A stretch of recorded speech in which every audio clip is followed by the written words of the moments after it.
Hello friend, this is Paritosh and you are watching I speak about money. आज इस video में हम बात करने वाले हैं विंट वेल्थ का, जो अभी recently senior secured covered bonds marketing हो रही है। इसके बारे में काफ़ी लोग वीडियोस भी बना रहे हैं। गूगल पर सर्च करोगे आज तो you will see a lot of videos around this. इसके प्रोज क्या है? People are saying that this is better than fix deposit, safer than fix deposit. 10-10.5% के करीब का रिटर्न्स मिल रहा है। हालांकि कुछ यूट्यूबर्स ने इस पर बहुत अच्छी वीडियोस भी बनाई हैं, उसमें रिलेटेड क्या क्या रिस्क है उसके बारे में भी समझाने की कोशिश करी है। जैसे अभी रिसेंटली मैंने वीडियो देखी थी मनदीप की, लेबर लॉ एडवाइजर से। मैं उसका भी वीडियो के नीचे लिंक में दे दूंगा। काफ़ी अच्छे तरीके से समझाने की कोशिश करी है, बट मैं फिर भी आपको एक अपना पर्सपेक्टिव रखना चाहता हूँ कि इस प्रोडक्ट के साथ में क्या एसोसिएटेड रिस्क है जो आपको पता होना चाहिए। काफ़ी लोग इसे 10-10.5% रिटर्न्स के साथ में इसे फिक्स डिपॉजिट का सब्सटीट्यूट मांग के, क्योंकि फिक्स डिपॉजिट पे आज की डेट में या जितने भी डाइट प्रोडक्ट्स हैं वहाँ पे आपको हार्डली 6-6.5% के रिटर्न मिल रहा है। तो लोगों को लग रहा है कि मुझे इसमें इन्वेस्टमेंट करना चाहिए। 24 महीने का इसका इन्वेस्टमेंट का ड्यूरेशन है, मैच्योरिटी पीरियड है, और इस वजह से मुझे अच्छे खासे रिटर्न्स मिल जाएंगे। और काफ़ी लोग अपना वो पैसा जो कंटिजेंसी प्लान या कंटिजेंसी फंड रखा हुआ है, जिस पैसे की ज़रूरत है, वो उस पैसे को इसमें डाल रहे हैं। लेकिन इसमें रिलेटेड एसोसिएटेड रिस्क क्या है बिना समझे, मैं आज आपको इस वीडियो में डिटेल के साथ में, प्रूफ के साथ में ये बताने की कोशिश करूँगा कि आपको इस इन्वेस्टमेंट को करने से पहले ये चीज़ें आपको पता होनी चाहिए। तो पहले ये समझते हैं कि कवर्ड बॉन्ड्स होते क्या है। अगर मुझे कवर्ड बॉन्ड्स आपको समझाना पड़े, मैं एक केस स्टडी में आपको समझाने की कोशिश करूँगा ताकि ये पूरा कॉन्सेप्ट आपको ढंग से समझ में आए, क्योंकि इस तरीके के प्रोडक्ट्स अभी और भी मार्केट में आएंगे। तो जो कवर्ड बॉन्ड को समझने के लिए आप इस तरह समझिए कि मान लीजिए मेरी एक कंपनी है, एक मैं NBFC चला रहा हूँ, non banking financial company. Paritosh NBFC है मेरी, एक Paritosh Sharma advisory private limited. मैं एक NBFC कंपनी हूँ। यानी मैं क्या करता हूँ, NBFC कंपनी एक लोन देती है इंडिविजुअल्स को। अब वो लोन कैसा भी हो सकता है, वो बिजनेस लोन हो सकता है, वो कार लोन हो सकता है, vehicle loan, truck loan, machinery loan और होम लोन, कुछ भी लोन हो सकता है। बट मैं एक NBFC हूँ, नॉन बैंकिंग फाइनेंशियल कंपनी। मैं आगे लोगों को लोन दे रहा हूँ। अब मैं लोन क्यों दे रहा हूँ? मैं लोन इसलिए दे रहा हूँ कि वो कंपनी को मैं लोन दूंगा, अब वो मुझे EMI देंगे और इंटरेस्ट देंगे। यानी मैं जितना लोन दे रहा हूँ उसके बदले में मुझे इंटरेस्ट मिलेगा। यानी मैं फाइनेंसिंग कर रहा हूँ कंपनियों को, इंडिविजुअल्स को। अब मान लीजिए मेरा जो बिज़नेस है, मैं बिज़नेस लोन दे रहा हूँ। मैं एक NBFC हूँ, मैं आगे छोटी मोटी कंपनियों को पकड़ रहा हूँ जो जिनको वर्किंग कैपिटल की रिक्वायरमेंट है, उन्हें मशीनरी खरीदनी है, उन्हें सप्लाई चेन के लिए फाइनेंस चाहिए, या कुछ भी पर्पस के लिए वर्किंग कैपिटल के लिए फाइनेंस चाहिए, तो मैं उन कंपनीज को लोन दे रहा हूँ। अब उन कंपनी से मुझे इंटरेस्ट मिलेगा, इसलिए लोन मैं दे रहा हूँ। तो ये जो लोन है, ये जो मेरी इंटरेस्ट इनकम है, ये मेरी इनकम जनरेटिंग एसेट्स है। मतलब मेरी कमाई किससे होगी? मेरी NBFC की कमाई इन्हीं से होगी। जो लोन है, इन लोन से जो मुझे इंटरेस्ट मिल रहा है, ये मेरी इनकम सोर्स है। इन NBFC की मेरी इनकम सोर्स है। अब इतना समझने के बाद थोड़ा सा एक मैं डाइवर्ट करना चाहता हूँ। सामने वाली जो पार्टी है, जिनको मैं ये लोन दे रहा हूँ, जिन बिजनेसेस को, जिन कंपनीज को मैं लोन दे रहा हूँ, वो मुझसे लोन क्यों ले रहे हैं? आपको ये समझना पड़ेगा। वो मुझसे लोन क्यों ले रहे हैं, मेरे पास क्यों आ रहे हैं?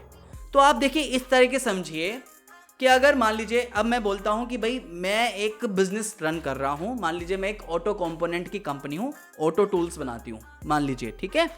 अब मेरे को अपनी बिजनेस को रन करने के लिए, भाई वर्किंग कैपिटल के लिए, बिजनेस के लिए, और लैंड खरीदनी है, फर्नीचर खरीदने हैं, या फैक्ट्री और बड़ी करनी है, मुझे लोन चाहिए। तो अगर मान लीजिए आप मेरी जगह हो और आपका एक बिजनेस हो, तो आपको अगर बिजनेस लोन की ज़रूरत है तो आप क्या करोगे? आप सबसे पहले बैंक्स के पास जाओगे। कौन से बैंक? SBI हो गया, HDFC बैंक हो गया, ICICI बैंक हो गया, बड़े बड़े जितने भी बैंक्स हैं उनके पास जाओगे। क्यों? क्योंकि कंपेरेटिवली NBFC के कंपैरिजन में मुझे यहाँ से सस्ता लोन मिलेगा, इंटरेस्ट कम होगा मेरा। मैं NBFC को पहले अप्रोच नहीं करूँगा, मैं पहले बैंक्स को अप्रोच करूँगा। अब मेरा तो बिजनेस है, तो मैं बैंक्स के पास गया। अब बैंक्स पे जाने के बाद बैंक ने बोला कि सर आपका बिजनेस प्रॉफिट में नहीं है। कुछ भी रीज़न हो सकता है, प्रॉफिट में नहीं है, आपकी क्रेडिबिलिटी सही नहीं है, आपने पहले पुराने लोनों पे पैसा नहीं पे किया, आपका सिबिल स्कोर अच्छा नहीं है, आपका बिजनेस का आउटलुक मुझे कुछ नहीं रहा। मेरा लोन रिजेक्ट कर देते हैं। रीज़न कुछ भी हो सकता है, मैं सिर्फ एक हाइपोथेटिकल एग्जांपल देने की कोशिश कर रहा हूँ ताकि कॉन्सेप्ट आपको पूरा डिटेल में समझे, आप पूरी तरीके से ढंग से समझो उसे। तो वो लोन मेरा रिजेक्ट कर दिया। अब मेरे पास, मुझे तो लोन चाहिए ना, अब मुझे ये लोन तो चाहिए क्योंकि मुझे अपना बिजनेस रन करना है। तो अब मैं एनबीएफसी को अप्रोच करूँगा, चाहे वो लोन का जो इंटरेस्ट है मुझसे ज़्यादा चार्ज करे, बट मुझे तो फंडिंग चाहिए ही। अब फंडिंग करने के लिए मुझे लोन ही लेना पड़ेगा। अब मैं एनबीएफसी को अप्रोच करूँगा। अगर आप पहले एनबीएफसी को अप्रोच करोगे तो कौन सी एनबीएफसी को अप्रोच करोगे? आप पहले बड़ी जो एनबीएफसी है उनको अप्रोच करोगे, क्योंकि उनके रेट ऑफ इंटरेस्ट कंपेरेटिवली कम ही होंगे। कैसे? जैसे मान लीजिए बजाज फाइनेंस हो गया, या एचडीएफसी लिमिटेड हो गया, या आपकी मन्नापुरम फाइनेंस हो गया, श्री राम ट्रांसपोर्ट फाइनेंस हो गया, जो बाकी एनबीएफसी है, पॉपुलर एनबीएफसी है, जो लोन मुझे दे सकते हैं, उनकी लोन बुक बड़ी है, उनकी मार्केट कैप बड़ी है, बड़ी कंपनियां, बड़ी एनबीएफसी, मैं उनको अप्रोच करूंगा। ठीक है। अब वो भी रिजेक्ट कर सकते हैं। रीज़न कुछ भी हो सकता है, चाहे मान लीजिए वो मेरे से ज़्यादा कोलेटरल मांग रहे हो, या कुछ भी रीज़न हो सकता है, लेकिन वो भी मुझे अगर मना कर देते हैं तो फिर मैं दूसरी एनबीएफसी को अप्रोच करूंगा, वो एनबीएफसी जो कि पॉपुलर नहीं है। ठीक है, मैं उन एनबीएफसी को फिर अप्रोच करूंगा कि भाई मुझे लोन दे दो, मुझे अपना बिजनेस रन करना है। अब सामने वाली जो एनबीएफसी है, जिसके लिए ये इनकम सोर्स है, एनबीएफसी के लिए तो इनकम सोर्स है ना। अब बैंक्स तो CASA value, saving account, bank की एफडी, हर तरीके से लोगों से पैसा ले सकते हैं। अच्छा, एक चीज समझिए, यहाँ पे जो एनबीएफसी की हम बात कर रहे हैं, जो एक एनबीएफसी है, जो बाकी एनबीएफसी दूसरे बैंक बिजनेसेस को पैसा दे रही है, ये पैसा उनके पास आ कहाँ से रहा है? ये पैसा उनके पास 2-3 तरह से आ सकता है। या तो इक्विटी इन्होंने रेस करी हो, या बैंक से लोन लिया हो कि भाई बैंक से पहले लोन लिया 9-10% पे, आगे दूसरे बिजनेसेस को उन्होंने 12% पे दे दिया, तो 3-4% का जो डिफरेंस हुआ वही तो उनका प्रॉफिट है, वही जो मार्जिन मनी है, वही उनके इंटरेस्ट इनकम का प्रॉफिट है उनका। जो मेरा बिजनेस है, जैसे मैं बता रहा हूँ आपको, मुझे इन एनबीएफसी को मैं अप्रोच करूंगा। अब सामने वाली मुझे एनबीएफसी बोलती है, यानी छोटी एनबीएफसी मुझे ये बोलती है कि भाई हम आपको लोन तो देंगे, बट एक काम करेंगे, आपको इसके अगेंस्ट में हमें कोलेटरल देना पड़ेगा। अब मुझे तो लोन चाहिए, रिक्वायरमेंट है मेरी, तो मैंने कहा ठीक है, तुम मुझसे कोलेटरल ले लो, लोन पे मैं तुम्हें अपनी जो मेरी प्रॉपर्टी है, जो मेरा फर्नीचर है, मेरी मशीनरी है, एग्जिस्टिंग मशीनरी है, या जहाँ मेरी फैक्ट्री है, उसके मैं तुम्हें पेपर दे देता हूँ, कोलेटरल रख देता हूँ, मतलब तुम्हें मैं गिरवी रख देता हूँ, उसके अगेंस्ट में मुझे लोन दे दो। तो मैं ऐसा एनबीएफसी सोचूंगा, ठीक है भाई, मेरा लोन कुछ हद तक तो सेफ एंड सिक्योर्ड है, क्योंकि मुझे सामने वाली पार्टी कोलेटरल दे रही है। अगर ये कल को मेरे को पेमेंट नहीं देगा तो मैं इसका लिक्विडेट कर लूँगा, मेरे को या मैं कुछ भी करके इसकी प्रॉपर्टी पे अपना हथियार लूँगा, या कुछ भी रीज़न समझ लीजिए, वो मतलब मेरे पास कोलेटरल है। ज़्यादातर बैंक्स तो ऐसे ही करते हैं, एनबीएफसी भी ऐसी करती है, कोलेटरल रखती है, रीज़न यही होता है। अब जो एनबीएफसी है, जैसे मैंने बताया कि अलग अलग तरीके से पैसा रेस करती है ताकि और ज़्यादा लोन दिया जा सके। बैंक से लोन लेंगी, इक्विटी रेस करेंगी, जो फाउंडर है खुद का पैसा लगा रहा है इक्विटी रेस करके, या प्रमोटर्स लगा रहे हैं, या दूसरी एनबीएफसी से लिया, या डिवेंचर्स इशू करे। अब यहाँ पे एक चीज़ समझने की ज़रूरी है, ये कॉन्सेप्ट एक्चुअली यूरोपियन मार्केट में और to the some more extent US market में चलता है। अब डिटेल में थोड़ा सा और मैं आगे डिटेल में आता हूँ। जब एनबीएफसी की जो ये लोन है, जो लोन दे रही है, इन लोन के अगेंस्ट में उन्होंने कोलेटरल ले रही है, यानी पूरी लोन बुक है। अब ये पूरी लोन बुक एनबीएफसी के लिए एसेट्स है, आपको ये ध्यान समझना होगा, ये इनकम जनरेटिंग एसेट्स है, यहां से उनको इंटरेस्ट आ रहा है। अब अगर उनको और मार्केट से पैसा उठाना है तो वो कैसे जाएंगी, कहां जाएंगी? बैंक्स के पास। अब बैंक्स के पास अगर बैंक्स उनको लोन नहीं दे रहे, एनबीएफसी को, बैंक्स एनबीएफसी को लोन नहीं दे रहे, या दूसरे फंडिंग सोर्स से पैसा नहीं आ रहा, तो उनके पास ऑप्शन आता है रीफाइनेंसिंग करने का। इस कॉन्सेप्ट को बोला जाता है कि अपने एसेट्स को रीफाइनेंस करना। ये यूरोपियन मार्केट और यूएस मार्केट में बहुत पॉपुलर है। मैं ये नहीं कह रहा कि ये डिफॉल्ट का रीजन था एग्जैक्टली, बट जो लेहमन ब्रदर क्राइसिस जो हुए थे और जो अभी बाद में क्राइसिस हुए थे यूरोपियन मार्केट में, रीफाइनेंसिंग रीजन था। मैं नहीं कह रहा एग्जैक्टली ये रीजन था, this was also the part of that reasons कि काफी हद तक रीफाइनेंसिंग हुई थी, एसेट्स मॉर्टगेज पर रीफाइनेंसिंग हुई थी। मैं नहीं कह रहा कि एग्जैक्टली हुई थी, मैं सिर्फ आपको हाइपोथेटिकल एग्जांपल से केस स्टडी के तौर पे पूरा प्रोडक्ट समझाने की कोशिश कर रहा हूं। अब मैं क्या करूंगा, एनबीएफसी क्या करेंगी, यानी मेरी जो एनबीएफसी है, अब मुझे भी तो लोन लेना है ना, बैंक तो मुझे दे नहीं रहा है, जबकि मुझे बैंक से सस्ता लोन मिल सकता है, तो मैं अपने एसेट्स को रीफाइनेंस करना एक मेरे लिए अच्छा ऑप्शन नहीं है। बट मैं क्या करूंगा कि भाई मेरे पास मान लीजिए 1000 करोड़ की लोन बुक है, 1000 करोड़ के लोन चल रहे हैं मेरे पास, सिक्योर्ड हो अनसिक्योर्ड हो कुछ भी हो, लोन चल रहे हैं। अब उसमें से 50 करोड़ का मैं क्या करूंगा, एक पूल बनाऊंगा, उन सारे लोनों के जितने भी पेपर्स इकट्ठे कर रहा हूं ना, वो सारे पेपर इकट्ठे करूंगा, उनका एक पूल बनाऊंगा, उनको साइड में रख दूंगा, और मैं जाऊंगा अब किसी प्लेटफॉर्म के पास में, जैसे इस केस में है विंट वेल्थ। तो विंट वेल्थ एक डिस्ट्रीब्यूटर प्लेटफॉर्म है, एक डिजिटल प्लेटफॉर्म है। मैं यहाँ पे आई एम नॉट एडवोकेटिंग कि विंट वेल्थ गलत है, बुरा है, ये नहीं, वो हम कॉन्सेप्ट में समझेंगे। लेकिन अब मैं जाऊँगा विंट वेल्थ के पास में कि भाई मुझे फाइनेंसिंग करनी है, बैंक तो मुझे दे नहीं रहा है, अब मुझे पैसा तुम कैसे रेस करा सकते हो। तो विंट वेल्थ बोलेगा कि अब विंट वेल्थ एक इनोवेटिव प्रोडक्ट है। ये पहले प्रोडक्ट क्या होते थे, जब कंपनियां अपने बॉन्ड्स इशू करती थी तो एचएनआईज को और अल्ट्रा एचएनआईज को देती थी, जिनका टिकट साइज 10 लाख 15 लाख होता था, लेकिन अब उन्हें रिटेल मार्केट से भी पैसा लेना है। तो विंट वेल्थ बोल रहा है कि एक काम करो, मैं तुम्हें पैसा रेस करके दूंगा, तुम्हें 50 करोड़ चाहिए, मैं तुम्हें 50 करोड़ रेस करवा के दूंगा रिटेल इन्वेस्टर्स के थ्रू, हम अपना टिकट साइज कर देंगे 10,000 रुपए का और तुम्हें पैसा मिल जाएगा, ठीक है, लेकिन जितना मैं तुम्हें पैसा रेस करवा रहा हूं उसके बदले में मुझे चाहिए कमीशन। तो जो विंट वेल्थ है वो एक डिजिटल प्लेटफॉर्म है, एक इनेबलर है जो ये अरेंजमेंट करवा रहा है। अब फ्री में तो अरेंजमेंट नहीं करवाएगा, तो इसके बदले में उनको मिलता है कमीशन। तो विंट वेल्थ सिर्फ एक डिजिटल डिस्ट्रीब्यूटर प्लेटफॉर्म है। विंट वेल्थ इन प्रोडक्ट्स को सिर्फ ड्यू डिलिजेंस करता है या जो भी है आपका, लेकिन ये उनका खुद का प्रोडक्ट नहीं है, ये चीज समझनी होगी। They are just the enabler. उन्होंने एक कहते हैं ना कि एक अरेंजमेंट करवाया है, तो रिटेलर्स को उन्होंने एक अरेंजमेंट करवाया, लेकिन अब इन विंट वेल्थ को भी तो पता है ना कि यार ये जो लोन है ये रिस्की हो सकता है, क्योंकि बिजनेस लोन है। ऊपर से इस बिजनेस लोन के अगेंस्ट में किन पार्टी को लोन दिया जा रहा है, बोरोर्स को लोन दिया जा रहा है, जो कि बैंक से या तो रिजेक्टेड हुआ है, या सिविल स्कोर कम है, या डिफॉल्ट होने के चांसेस ज्यादा है, रिस्क ज्यादा है। तो वो सामने वाले एनबीएफसी को, यानी मेरी एनबीएफसी को बोलेगा, मान लीजिए कि भाई मैं तुम्हें लोन तो दूंगा, 50 करोड़ का दिलवाऊंगा, लेकिन तुम्हें इसके बदले में 60 करोड़ के अपनी जो लोन बुक है वो मेरे पास कोलेटरल रखनी पड़ेगी।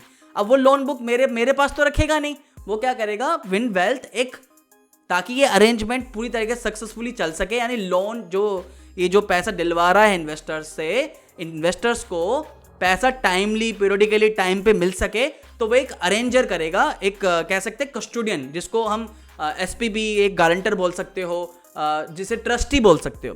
तो एक ट्रस्टी असाइन करेगा, वो ट्रस्टी हैंडल करेगा इस पूरी एक्टिविटी को। तो विंट वेल्थ सिर्फ एक प्लेटफॉर्म है और एक ट्रस्टी असाइन कर रहा है, ताकि ये जो प्रोसीजर है इन्वेस्टर और इशूअर के बीच में ये पूरी तरीके से अरेंजमेंट हो सके। विंट वेल्थ यहां बोलता है कि भाई मैं तुम्हें हमारे 60 करोड़ कोलेटरल रखने पड़ेंगे, साथ ही में ताकि रिस्क और कम किया जा सके, तो उन्होंने बोला कि भाई अब आप लोगों को हमें प्रॉमिस करना होगा कि 1/3 अमाउंट प्रिंसिपल का, जो भी इन्वेस्टर का 1/3 अमाउंट है, हर 9 महीने में ये पैसा वापस देना है प्रिंसिपल का। अब 27 महीनों में यानी पूरा का पूरा पैसा ये वापस दे देना है। अब क्या पैसा तो चाहिए, क्या ना करते, कुछ ना कुछ तो करना पड़ेगा। तो एनबीएफसी ने बोला हाँ ठीक है, I am very much okay, हर 9 महीने में मैं 1/3 ऑफ द प्रिंसिपल अमाउंट वापस कर दूंगा और हर महीने इंटरेस्ट भी दूंगा, और साथ ही में मैं 10% का इंटरेस्ट भी दूंगा, क्योंकि इन एनी केस बाकी जगह से सोर्सिंग मिल नहीं रही है, तो ये लोन तो मुझे सस्ता ही पड़ रहा है। बैंक से मिलता तो और सस्ता मिलता, लेकिन उसके अलावा दूसरा सोर्सिंग है नहीं, तो ये एग्रीमेंट ठीक है, इसके बदले में मुझे कमीशन देना पड़ेगा। आई एम वेरी मच ओके, क्योंकि लोन तो मुझे मिल ही रहा है। तो अब इस तरीके से जो अरेंजमेंट किया गया, विंट वेल्थ यहाँ पे एक डिस्ट्रीब्यूटर प्लेटफॉर्म है, उन्होंने लोन अरेंज करा। लोन अरेंज यहाँ पे जो विंट वेल्थ ब्रिक्स नवंबर 21 का जो प्रोडक्ट है, इसकी जो पीछे इशूअर है वो है अर्गो कैपिटल एडवाइजर, ठीक है। अब अर्गो कैपिटल एडवाइजर अभी जो मैं आपको बताऊंगा ना आगे, वो बहुत समझना जरूरी है, वो एक एक्स्ट्रा पॉइंट है जो मैं आपको बताना चाहता हूं, जो आपको शायद कोई नहीं बता रहा, जो आपको पता होना चाहिए। अब यहाँ पे अर्गो कैपिटल एडवाइजर इशूअर है, बीच में ट्रस्टी हो गया आईडीबीआई है, जहां तक मेरा ख्याल है आईडीबीआई ट्रस्टी है। तो इस तरीके से अरेंजमेंट किया गया और रिटेल पार्टी को ये सामने से मार्केटिंग की गई कि भाई इस तरीके का प्रोडक्ट है, 10-10.5% के करीब का रिटर्न्स मिल रहा है, सेफ है, सिक्योर्ड है, क्योंकि इसके पीछे कोलेटरल खड़ी है। कोलेटरल कौन सी है कि भाई अब यहाँ रीफाइनेंसिंग हुई है, पहले एनबीएफसी ने किसी और को लोन दिया, उन्होंने अपनी प्रॉपर्टी रखी, अब वो प्रॉपर्टी के अगेंस्ट वो प्रॉपर्टी हमने आपको दे दी, अब वो प्रॉपर्टी ही कोलेटरल रखी गई है। इन केस अगर ये डिफॉल्ट करते हैं तो जो लोन बुक खड़ी है, जो उस पर इंटरेस्ट और ईएमआई मिल रहा है, वो मेरे इन्वेस्टर्स को डायरेक्टली मिलता रहेगा। ट्रस्टी ये इंश्योर करेगा कि अगर इन केस डिफॉल्ट होता है, क्रेडिट इवेंट डिफॉल्ट होता है, तो ये पैसा जो है लोन बुक से जो पैसा आ रहा है वो डायरेक्टली इन्वेस्टर को मिलेगा। अब एक चीज ध्यान से समझनी है आपको, ये जो लोन बुक साइड में रखी गई है ना, ये लोन बुक अभी भी एग्जिस्ट करती होगी आपके एनबीएफसी के लोन बुक में। ये सिर्फ रखी गई है ट्रस्टी में, ऐसे कस्टोडियन रखी गई है, लेकिन ये लोन बुक अभी भी एनबीएफसी के लोन बुक में है। तो यानी यहाँ पे क्वालिटी वही है, वही सेम एंड सिक्योर्ड क्वालिटी समझ लीजिए, जैसी भी समझनी है आपको, वही क्वालिटी है जो उनकी बाकी लोन बुक्स के। एंड यू डोंट नो कि जो एक कोलेटरल रखी गई है प्रॉपर्टी में किस तरीके की प्रॉपर्टी है। खैर, अब अगर आप ये समझ गए हो कि स्ट्रक्चर किस तरीके का है, अब आते हैं मुद्दे की बात पर। जब आप विंट वेल्थ की वेबसाइट पे जाते हो, इस प्रोडक्ट के इंफॉर्मेशन डिटेल्स में जाते हो, तो यू विल सी, वहाँ पे आप देखोगे, वहाँ पे मेंशन्ड है annual maturity is 24, I think 24 और 27 मंथ, जो भी आई थिंक 27 मंथ है। तो यू विल सी कि 27 मंथ। अब एज एन इन्वेस्टर जहाँ मुझे 10-10.5% के रिटर्न्स मिल रहे हैं, तो व्हाट आई विल सी, मैं क्या देखूंगा कि 27 मंथ्स में मेरी प्रोडक्ट मैच्योर्ड हो जाएगा, मुझे 10-10.5% के रिटर्न्स मिल रहे हैं, पीछे कोलेटरल खड़ी है, बैक मतलब मेरे कोलेटरल प्रोडक्ट है, कुछ दिक्कत होगी तो ट्रस्टी प्रॉपर्टी बेच के या लोन बुक देख के या जो भी करके सेफ एंड सिक्योर लगेगी मेरे को। दूसरा मुझे क्या लगेगा कि भाई 27 मंथ्स के बाद तो पैसा वापस मिल ही जाना है, मैच्योरिटी मिल जाएगी पूरी की पूरी। बट ये ध्यान रखिए सर, ये है आपकी एसेट मैच्योरिटी, और एसेट मैच्योरिटी और प्रोडक्ट मैच्योरिटी में थोड़ा डिफरेंस है जो शायद यहाँ पे हाईलाइट नहीं किया गया। एसेट मैच्योरिटी है आपकी कॉल ऑप्शंस डेट, मतलब इस दिन कॉल ऑप्शंस को एग्जीक्यूट किया जाएगा। ये कॉल ऑप्शन का मतलब क्या है मैं थोड़ा बताता हूँ।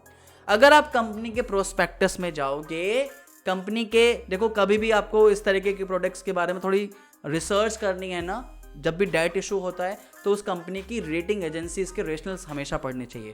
तो यू विल सी वहाँ पे क्या मेंशन होगा, जो इसके अंडरलाइंग पोर्टफोलियो है, अंडरलाइंग सिक्योरिटीज है, कोलेटरल है, अंडरलाइंग जो एसेट्स है, उनकी जो मैच्योरिटी है वो है 96 मंथ्स, यानी लगभग 7-7.5 साल। और साथ में आप देखोगे रेशनल में क्लियर मेंशन है, तो legal maturity is 96 months. But यही रिस्क को कम करने के लिए इन्होंने विंट वेल्थ ने 1/3 वाला जो क्लोज है वो एग्जीक्यूट किया, ये एक अच्छी बात है। साथ ही में उन्होंने 1/3 और जो भी आपका पीरियड होता है कोलेटरल वोटल वाला, वो उन्होंने किया, अरेंजमेंट किया, और इसी वजह से तो आपको 10-10.5% रिटर्न मिल रहे हैं। लेकिन इस एसेट की, इस प्रोडक्ट की जो मैच्योरिटी है, एक्चुअल लीगल मैच्योरिटी जो है वो है 96 मंथ्स। अब यहाँ पे होगा क्या, मान लीजिए कि अब यहाँ पे कॉल ऑप्शन का मतलब ये होता है कि भाई कंपनी बोल रही है, इशूअर बोल रहा है कि 27 महीनों के बाद जितना भी पैसा बचा हुआ होगा वो मैं सारा का सारा बायबैक कर लूंगा। अब यहाँ पे तो क्या है, 1/3 उनको हर 9वें महीने में उनको अपने प्रिंसिपल वापस दे देगा और इंटरेस्ट जो होगा हर महीने दे रहा होगा, ठीक है, तो इस तरीके से चलेगा। लेकिन जो भी फाइनल होगा, मतलब 27 महीनों में पूरा का पूरा मैं ये कॉल बैक कर लूंगा। ये कंपनी का कहना है कि 27 महीने तक ये पूरा पेमेंट, प्रिंसिपल प्लस इंटरेस्ट मैं इन्वेस्टर्स को दे दूंगा, ये उन्होंने बोला, एग्रीमेंट किया। बट एज अ प्रोडक्ट जो लीगल मैच्योरिटी है, अंडरलाइंग पोर्टफोलियो की जो लीगल मैच्योरिटी है वो है 96 मंथ। इन केस अगर ये कॉल ऑप्शन एग्जीक्यूट नहीं करता है इशूअर कंपनी, तो होगा क्या, तो इस केस में जो लोन की बुक्स पड़ी होंगी वो उस पर जो ट्रस्टी होंगे वहां उस पर नोटिस भेजने शुरू करेंगे। 15 दिन का नोटिस पहले ग्रेस पीरियड दिया जाता है कंपनी को, जो इशूअर होता है कि भाई आप प्रिंसिपल दो, इंटरेस्ट दो, और फिर और भी 15 दिन का दिया जाता है। ऐसा पहले भी कई बार हुआ है, कई बार दूसरे कंपनी कॉन्ट्रैक्ट के साथ में होता है। लेकिन ये पीरियड जो है, जब इस तरीके की आप कहते हैं ना कि बैंकरप्सी जो प्रोसीडिंग्स होती है, bankruptcy proceedings it's a very lengthy process, और ये प्रोसेस इट कैन स्ट्रेच, हम बोल सकते हैं लंबी खिंच सकती है। Up to 96 month. 96 मंथ तक का तो लीगल मैच्योरिटी पीरियड है, यानी ये पीरियड पूरा जो पेमेंट प्रोसीडिंग अगर मिलती है तो it can be stressed up to 96 months, क्योंकि जब तक वो जो सामने के लोन हैं उनकी मैच्योरिटी पूरी नहीं होती तब तक आप उन्हें लिक्विडेट नहीं कर सकते हो।